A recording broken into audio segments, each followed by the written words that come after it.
We are, without a doubt, living through one of the greatest eras in anime history. There are so many shows that have come out or will come out in 2022 and 2023 that it's hard to name them all. There has been so much amazing content packed into these 2 years that I just had to talk about it. This video is a little different from my normal type of content, but I'm hoping that it will serve two purposes. First, it will be like a roadmap of the shows that are coming out soon that I am looking forward to the most. And second, it will serve as a brainstorming session for possible future video ideas. Feel free to leave a comment letting me know which ideas sound most interesting to you. One of the shows that I am most excited about is the conclusion of Attack on Titan.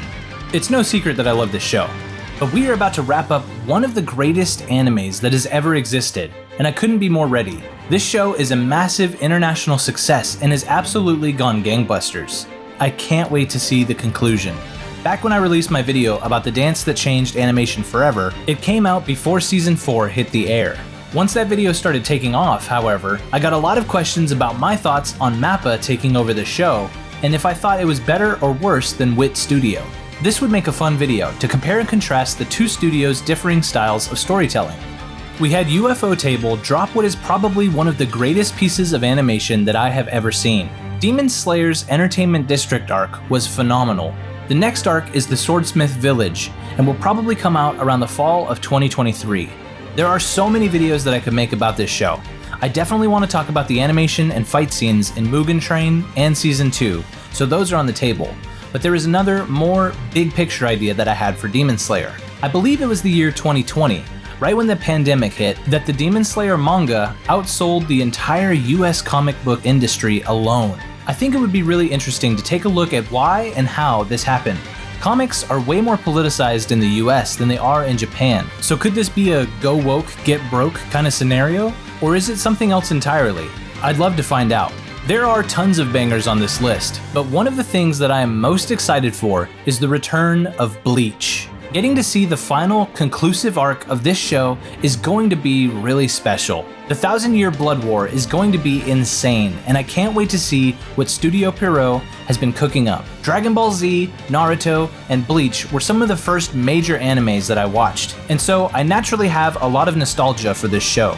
The designs and animation that we have seen so far is all looking pristine and extremely high quality. I'm really feeling the hype for this one. As far as videos go, the obvious choice would be to compare and contrast between the new animation and the old, but one video that I've wanted to do for a long time is on filler. If you're familiar with Bleach, this show had entire arcs of filler. They were adapting the anime at a faster rate than the manga was being released, so the solution was to create entire made-up arcs and stories to fill in the time. The nicest way I can put it is that these arcs were significantly less interesting than the canonical ones. I think this would be a fun video to make. I can't forget about Makoto Shinkai's new film that is coming out, Suzume no Tojimari. I love this man's work, and he is one of my favorite anime directors. If you're unfamiliar with him, he is the guy who created Weathering with You, Your Name, Garden of Words, and 5 centimeters per second, to name a few of his films. This will probably be a day one purchase for me. I don't have a video planned for Suzume no Tojimari since I haven't seen it yet, but I have wanted to do a video on how Makoto Shinkai portrays solitude in his films, particularly in 5 centimeters per second. This film absolutely crushed me, and I wanted to share why I love it so much. We can't forget that Vinland Saga Season 2 is coming out. Season 1 was produced by WIT Studio, and for Season 2, MAPPA picked up the production of the show. It's just like Attack on Titan. This would be an interesting topic to compare, although I actually had another idea for the video about Vinland Saga. It might surprise some of you, but I was not a huge fan of the first season of the show. I think it had some serious issues with character development, their motivations, and the choices that they made. I usually focus on the positives of shows, but if you want to see me pick apart a story for its flaws, maybe you would like this type of video. Trigun is getting a remake in Trigun Stampede. Orange Animation Studio is taking up this project, which is really cool. They are the ones who made Land of the Lustrous, and while I will probably make a video about that show, eventually, the idea here would be to compare the old school 2D Trigun animation with the newer 3D animation, and to see if that changes the storytelling. The West is actually getting some representation with Dota Dragon's Blood Book 3, although this show is animated by Studio Mir in South Korea, so I'm not sure if it actually counts. A cool idea for this would be to compare how the West and East approach telling stories in the fantasy genre. Maiden Abyss Season 2 is currently dropping now. It finally got its anticipated second season after 5 years from the premiere of Season 1. I have received a request to make a video about this show, but I'm still not sure what angle I will take. I really love Season 1, so I'm excited to dig into Season 2.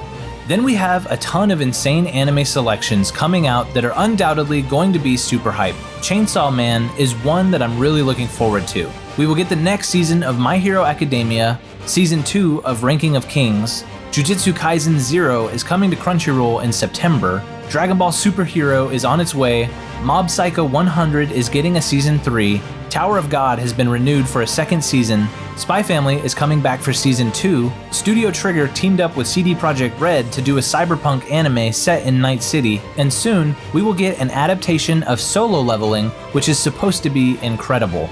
These shows on their own are exciting, but when you put all of them together, I can't think of a time that anime was this insane with its production cycle. It's my belief that we are living through one of the greatest ages in anime history. There are so many powerhouse animation studios cranking out such massive international hits on such a frequent basis that I don't know if it can last. I'm happy for the success of such amazing stories, shows, and studios, but I often wonder if this level of quality and quantity is sustainable. It might just be my cynical side, but I don't think that anime will ever be the same after these shows get released. I hope that I'm wrong. I hope that newer and even better quality anime is produced. I would honestly love that. But something inside of me feels like there will never be another time in anime like this. We definitely have a lot to look forward to, and I suppose the best thing we can do is to enjoy this amazing time as we watch some really incredible stories together. Thanks for watching, everyone. I have to give a huge shout out to my very first crew king, Elias Aksanov.